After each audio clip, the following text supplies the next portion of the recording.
Episode 28 of the Peng Sports Podcast. And as of recently, the number 28 means reflection to me. And it makes sense.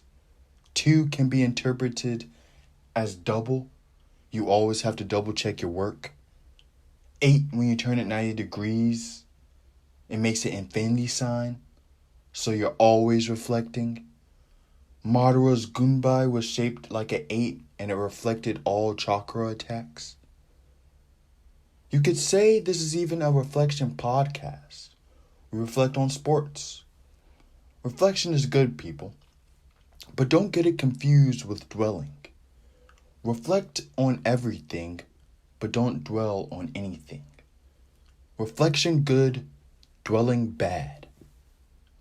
So 28 and reflection will now and forever be synonymous with me. It's Kamal Daniels, and this is the Peng Sports Podcast, episode 28, and it is August the 8th, 7:23 a.m., and this is a place where we talk sports like football. And since we're on the subject of football, might as well get into it. There hasn't been much club action going on, of course, because of World Cup qualifiers. Say that 5 times fast. World Cup qualifiers, World Cup qualifiers, World Cup qualifiers, World Cup qualifiers, World Cup qualifiers. I guess it is possible. And watching these World Cup qualifiers, this is what I've learned over the past few years. And that is, I don't know. If I ever change the podcast name, like if a few British people get mad that I took Peng from them, I'm going to change the podcast to the I Don't Know Sports Podcast, presented by Kamal Daniels, with special guest Austin sometimes. But honestly, in World Cup qualifiers, I have no clue. Argentina to qualify for the 2018 World Cup needed the last day of qualification, and they needed a Messi hat trick to progress through. Italy didn't make the last World Cup. United States lost to Trinidad who wasn't playing for anything on the last day. World Cup qualifiers is always an interesting dynamic to me. Peru, when qualifying for the 2018 World Cup, hadn't made the World Cup for the last 30 years. So you have that factor playing in. Then you have the powers who somewhat take the powers in their region. So the United States, I consider a power in CONCACAF. Brazil, right? I wouldn't say there's any real powers in Africa. Maybe Ivory Coast, maybe Ghana, but they didn't make the World Cup last time, right? But the powers, Germany, now Belgium. Belgium may not be, I guess, a perennial power, but Germany, Italy, France, Netherlands. The powers somewhat take these early games, well, these really aren't even that early. These early games a little bit more lightly. But you see other teams like a Norway, a Peru, take all games serious because they have to, right? They haven't made the World Cup in X amount of years. So they have to take it more seriously. And it's just the interesting dynamic of everyone has a chance to make it. If you take care of business, because you always have the powers, right? As I said. But then you also have a bunch of small teams. And those small teams think they have a chance against each other. Shoot. And if you get a result against a big team, if you get a tie against a big team, you beat all the other smalls who are in your bracket division, you're looking a lot better, and you're looking like you have a chance to make the World Cup finals, or at least make a playoff position, right? And in the playoff position, one-off game, you never know. So it's always fun to watch these because of that dynamic. Everyone takes it serious because everyone genuinely thinks they have a chance. But This is why experience is important. I think I said experience is the third most important attribute when it comes to winning, behind talent and chemistry. Experience. Because United States has chemistry, but they tied El Salvador 0-0. United States has chemistry, but they tied Canada 1-1. But do they have experience? Right? We see Belgium go down 1-0 against Estonia. They come back and win 4-1. We saw Portugal down 1-0 for almost all of the game. For most of the game. Come back, win 2-1. Right? Experience. Then we look at the United States, as I said, tie El Salvador 0-0. Tie a country probably the size of Jacksonville. And that's partially because the United States is the United States. But the main factor in that is the United States has no experience in World Cup qualifiers. Christian Pulisic may have some experience, right? But who else? And also somewhat the chemistry portion is down with no Weston McKennie, no Zach Steffen, if I'm not mistaken. So you're lacking in the chemistry department and you're really lacking in the experience department. The talent department, you're good. You're more talented than El Salvador. You may not be more talented than Canada with no Weston McKennie. Because Canada have talent, leading with Alphonso Davies, of course. And they have, I forget the player who helped Lille win Ligue last year, right? So they have talent. Canada's no slouch. But El Salvador, even with no Christian Pulisic, right? Even with no Weston McKennie, I still expect them to win that game. I believe they had Tyler Adams. But MLS All-Star team should be able to beat El Salvador, in my opinion.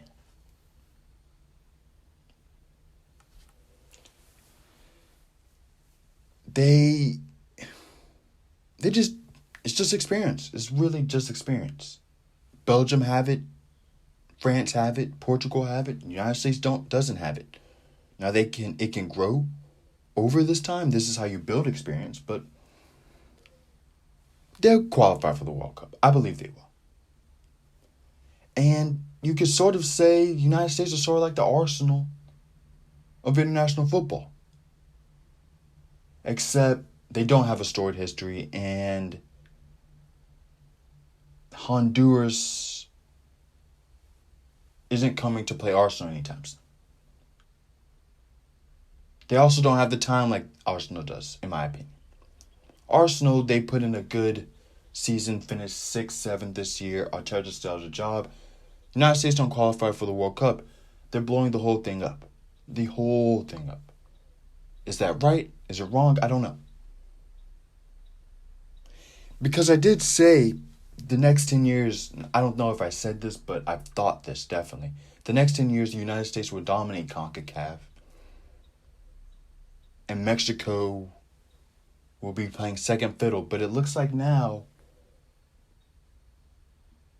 the United States is still playing second fiddle to Mexico.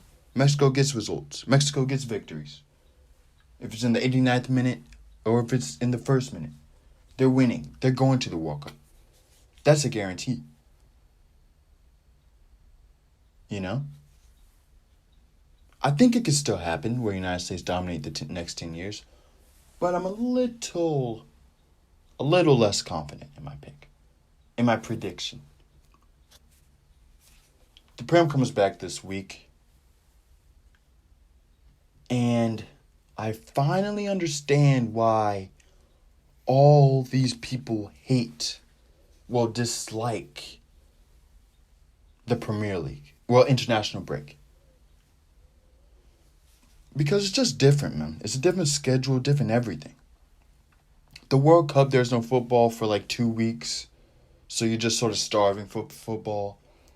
The Premier League was so great, and then you go to international break, which is also high-level football, but there's a drop-off, right? There's a drop-off. Everyone's a little fatigued, playing in the middle of the week, playing multiple times a week, 3 times in like a week, 2 weeks. They have to change the schedule, new system. They have to build chemistry somewhat because there's new players, more players. All those factors come together. That's why talent, ladies and gentlemen, is the most important factor. Talent and experience. Maybe that's the formula for international football.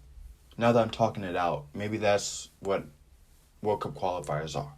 Talent and experience. Chemistry sort of takes a back seat.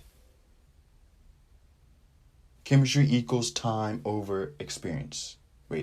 Chemistry equals talent over experience. That's the formula for a successful international break. A team that has plenty of talent is FAMU. But they haven't played in almost 2 years. We're changing from the pitch to the gridiron, people, if you didn't catch the transition. Same with Jackson State. Jackson State played a little spring, but I just feel like they had a little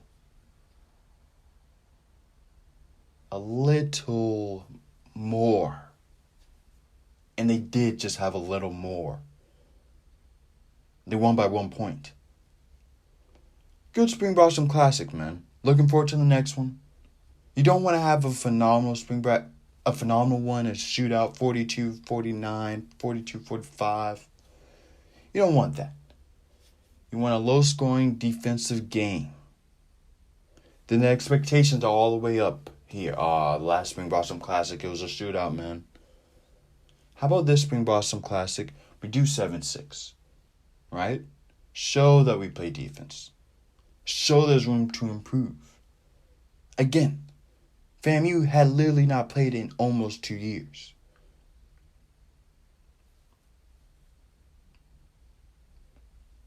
Clemson, Georgia, not the same. Because they have played, but it was a good game. Again, like the first week of the Prim, this is the first week of college football. Well, the second week technically, but the first week in college football, in my opinion. First game jitters are going to happen. First game, whatever, they're not even jitters. Just first games. It's always pros about the first game. Good, started the season good, 1-0. Started the season poorly, doesn't define our season, we have room to improve. Sometimes that gets teams. You win the first game, Georgia winning against Clemson. Oh yeah, we're confident. Then they get punched in the mouth by Kentucky. And with Clemson, it can help them. Okay, we're not as good as we think. We need to try a little bit harder in practice. Listen to our coaches a little bit more. So week 1 should be extra credit. When the college football committee looks at that, okay, they won their first game. Good. That's extra credit when we look at it. Clemson didn't. If Clemson and Georgia have a chance, if they're fighting for the 4th position, I guess we're going with Georgia because of that extra credit point. Does that make sense? Just the first game really doesn't matter because Tulsa almost beat Oklahoma. Didn't Northern Illinois beat Georgia Tech, right?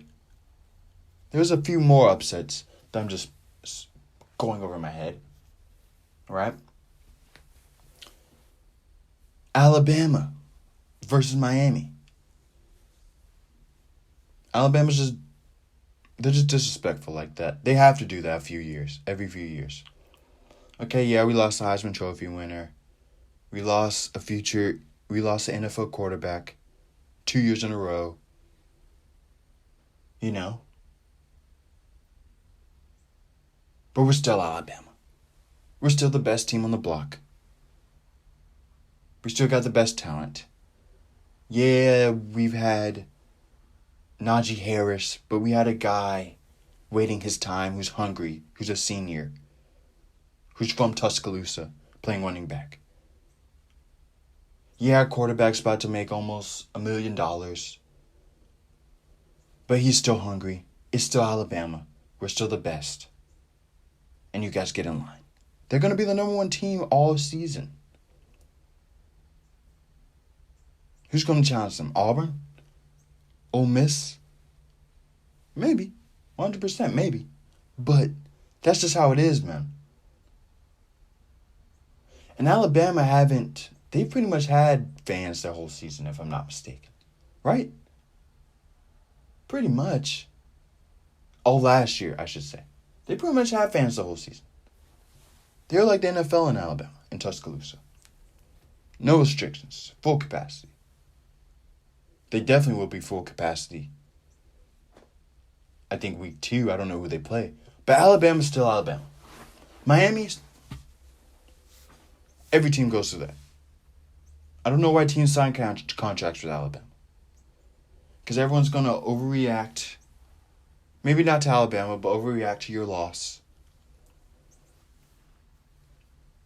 But it's progress for Miami. It's progress. It's progress. Florida State, Notre Dame. Another solid game. I know so much about football. I know so much about it. Oh my goodness, what analysis. Solid game by Notre Dame. Future top 5 pick in the draft. His stock is rising. Safety. Florida State down by 18. Come back. Great game. Great game. Went to OT. And that's all I have to say about Wyatt. But to the NFL. NFL starts this week. Tomorrow, Cowboys Bucks. Do they do the ring ceremony in the first game of the season? Or do they have like another ceremony? I think they have another ceremony before the season even starts. Will they get the rings, drink some champagne? Because I just know next year the Bucks will get their rings first game of the season.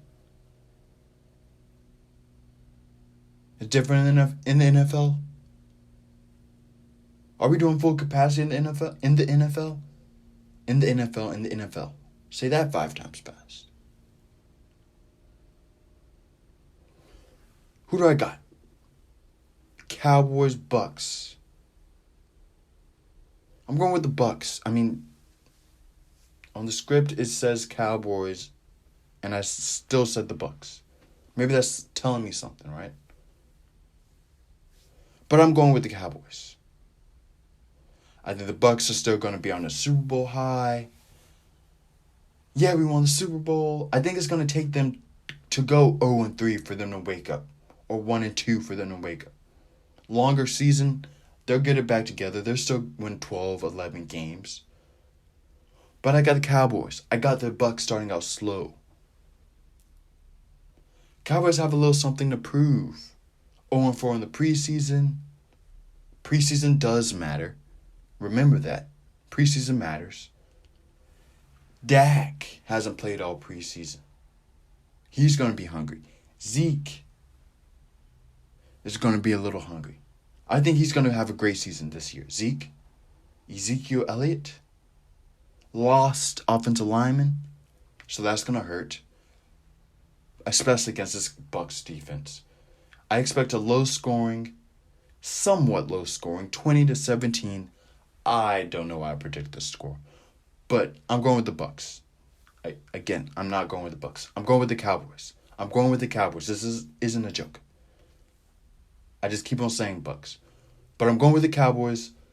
I don't know the score. I said 2017, but maybe. Cowboys. So now, let's do some rapid fire NFL predictions. I don't know if the intro's going to play predictions. most likely on American football and other sports I don't know a lot about, like ping pong predictions. But I don't know. It could. Seahawks versus Colts. Seahawks. Jaguars. They play a team. It doesn't really matter. Jaguars. Eagles, Falcons. Eagles. Chargers versus the Washington football team. I'm choosing the Washington football team. Steelers, Bills, Steelers. Vikings, Bengals. 49ers, Lions. Upset of the week, Lions. Jets, Panthers.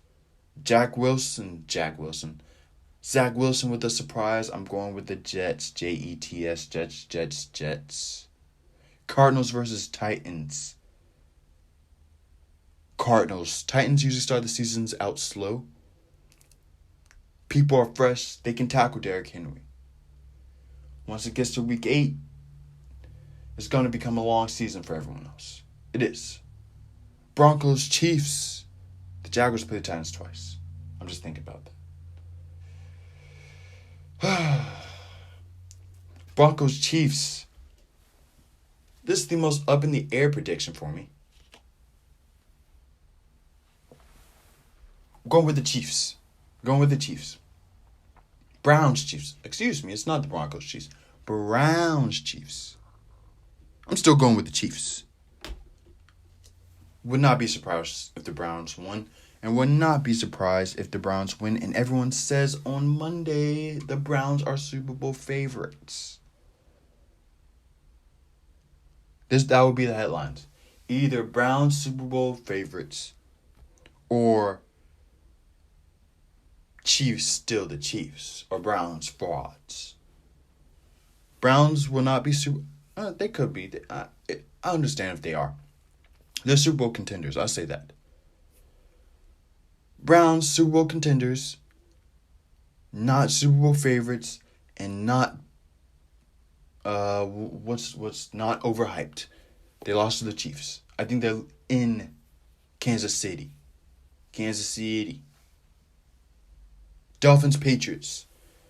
Dolphins. I think this will be the biggest margin of victory this week. Nothing against Patriots, just Dolphins. Broncos, Giants. Packers, Saints. I put the Saints. I think I'm considering that right now. Packers, Saints. And Rodgers, Saints. I'm going to change that one. Packers beat the Saints in the best game of the weekend. On the fly prediction. I does this. Bears, Rams. Good luck, Justin Fields, because Aaron Donald is no joke. And I would say this. I'm going to toot my own horn here.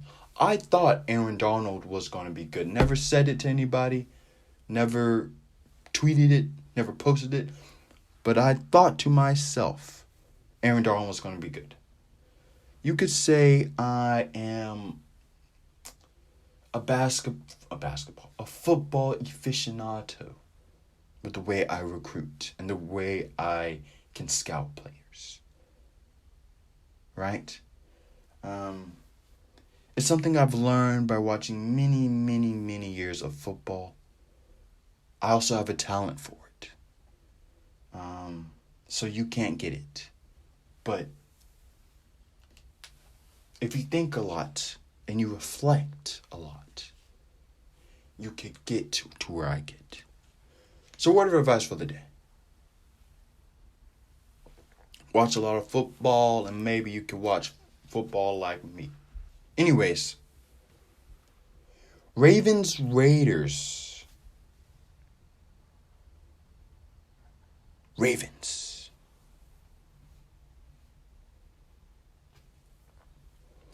The Ravens are my playoff favorites from the AFC West, AFC East, North. They're my playoff favorites. Now, with the playoffs concerning the WNBA, they're pretty much set. I mean, the Dream still have a chance, maybe, potentially. They can overtake the Mystics or the Liberty. It's not mathematically not going to happen. But it's just one of those things where you're not in control of your own destiny. And they would need one of the two teams to finish really poorly. And it could happen. It could definitely happen.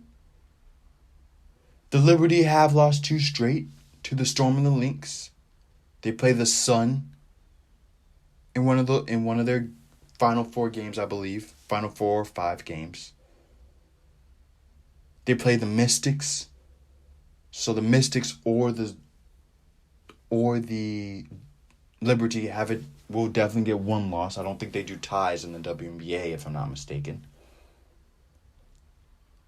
So there is a chance for them to finish poorly, the Mystics and the Liberty. Wait. Maybe let's see the Mystics. The Mystics have a pretty challenging schedule as well. You know. They play the Dream, so that's going to be a big game. If the Dream are going to be motivated enough, or if they... I wonder what their psyche is. I wonder if they've thrown the towel on the season, or if they say, finish out the season strong, you never know what's going to happen. That's always very fascinating to me, what they're thinking, right? Because it would be different if you didn't have control of your own destiny, and you just needed the Liberty to win one more game, lose a game, and the Mystic to lose a game. And if you win, you're in, right? But it's different where you sort of need to go 5-1 or undefeated to finish out your season, and you need the Mystic or Liberty to pretty much go over or win 1, maybe, you know? So it's possible, but is it doable? And I believe yes, it is. But the Mystics, they play the Dream, big game there. Lost to the Storm last night, so that doesn't hurt the Dream's chances. They play the Sky right after the Dream. They play the Liberty, as said, so one of those teams are going to lose. They finish out with the Lynx, second in the West, no pushover. Do the Lynx have a chance to make the 1 seed? I don't think so, but maybe. I would have to check that. So the Dream's dream may be less of a dream and more of a reality of making the playoffs. But they need to go 5-1 at least. Maybe they have 5 games left, 4-1, and they need to, or undefeated. They cannot lose more than 2 games, and they need to win against the Mystic tonight. Well, not tonight, but next time they play. Mystic Dream big game. Check it out. ESPN, NBA TV, most likely. The West is wrapped up pretty much. Storm, Mercury, still battling for 3rd or 4th position. But I don't think they're battling anymore. I think they know what's going on. I think they're just playing their games. You know, I think they're just playing. Finish out the season strong, go into the playoffs good. Because I think the Aces are beatable. If you were to ask me that question 2 months ago, well, the Olympics were like 2 months ago. But earlier in the season, right? What are the Aces? I would have said that, first of all, I would have said the Aces are the best team in the league. And I said it's almost impossible for them to win. Brittany Griner, it was more me not following the NBA as hard, but Brittany Griner not being as Brittany Griner is. Liz Cambage, Asia Wilson going to be dominant, you know. But I don't think the Storm and the Mercury are concerned at all if they play the Aces in the first round. Right? Skylar Diggins Carter. Skylar Diggins Williams. I forget her hyphenated name. Excuse me, Skylar Diggins. But she's playing well. I mean, it's doable, man. They can definitely... I would not be surprised if the Aces lose in the first round. I wouldn't be surprised if they lose to the Sky or the Storm or the Mercury. With the Sky and the Sun, how they beat them recently, right? The Aces, how they beat the Aces recently. They made Kelsey Plum become the scorer. They made other people do their thing. They limited Asia Wilson and Liz Cambage. You can't necessarily corral them or stop them, but they limited them. Aces didn't have Liz against the Sky both times due to COVID. But the Storm and the Mercury have, as I said earlier, the third most important thing when it comes to winning. And that is what, ladies and gentlemen? I'm adore you guys. I'm going to pause and just wait. And you guys say it. Yes, experience. They have experience, the third most important thing. And when both teams have talent, WNBA is really just a talent pool. We talked about the WNBA, the NFL, right? How it's the best of the best. Well, there's some scrubs out there. There's one or two. There really isn't any scrubs on the WNBA people. They only have like 12 teams. Maybe 14 teams? Yeah, they have 12 to 14 teams. I should know this. But yeah, it's just a cesspool of talent. So experience, again, it may be one of those things where it's, since everyone has talent, it's a chemistry equals experience over talent equation, instead of before we had a experience equals talent over chemistry equation. Right? That's the new formula for the WNBA. Chemistry, I'm starting to see these things are fluctuating, ladies and gentlemen. These things, the most important thing, maybe that's for basketball and football, but football, NFL football, and overseas football, but for WNBA, it may be different circumstances. Because everyone has talent. So I would have to reconsider that. Maybe an article on that one. The big three of sports. The common formula for the big three is talent one. Alright, I'm getting sidetracked into the article. Anyways, expect a big three article coming up. Not about the 3v3 tournament. Expected the big three article. Talent, experience, chemistry. TEC. CTE. Yeah, I like CTE better. But 38 and 40, what do those numbers mean to you? What do those numbers? We talked about 28 means reflection to me, but 38 and 40, what do those numbers mean to you?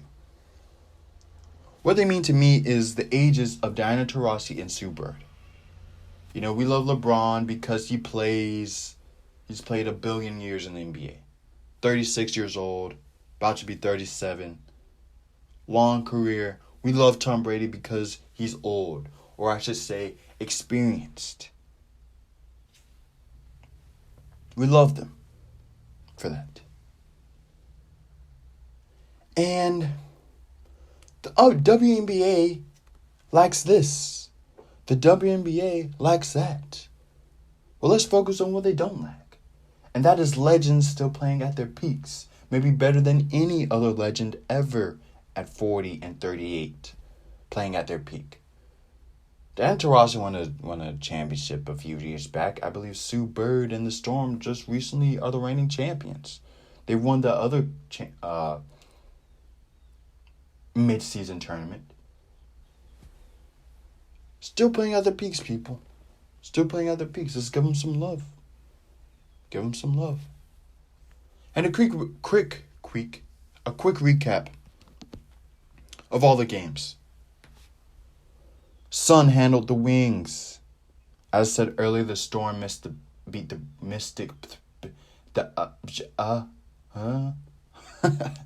Okay, the Storm beat the Mystics, as said earlier.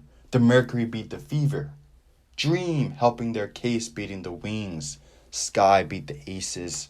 And the Lynx beat the Mystics. The Dream are down but not out.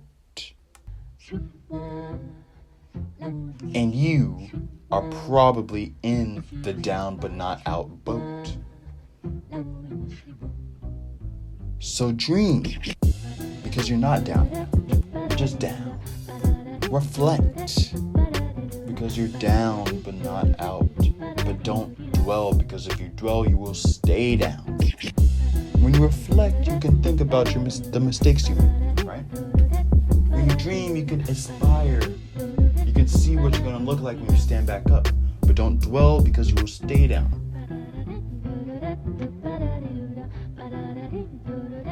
And have a good day. This has been Kamal Daniels. Thank you, thank you, thank you, thank you. This is the Peng Sports Podcast, episode 28. It's 7:58. And we did not start late. We start on time. This is going to be about a 36 minute podcast. Thank you again for listening. Please finish out the week strong. As Craig Daniels would say, run through the tape. Have a good one.